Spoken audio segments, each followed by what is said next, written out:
జై బీసీ, బీసీల ఐక్యత వర్ధిల్లాలి.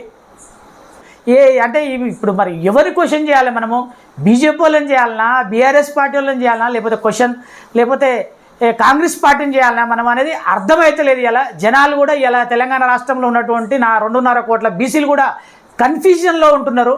అది అటువంటిది లేకుండా మనము బీసీ ఉద్యమాన్ని ఒక లక్ష్యపరంగా 2028లో బీసీల రాజ్యాధికార దిశగానే మనము ఆ విధంగా ప్రయాణం చేయాలి ప్రతి ఒక్క బీసీ బిడ్డ.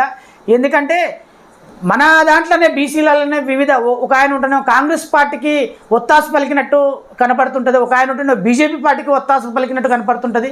ఇట్లా దాన్ని ఉద్యమాన్ని గతంలో మాదిరి అనుకుంటారు. 34 సంవత్సరాల నుంచి చేసినటువంటి ఉద్యమం ఏదైతుందో అదేవిధంగా ఆయన కమ్ముడు పోవడం, ఈయన కమ్ముడు పోవడం, ఇట్లా రకరకాలుగా జరుగుతున్నట్టు అనిపిస్తుంది. కానీ ఇప్పుడైతే ఇది మలిదశ ఉద్యమం.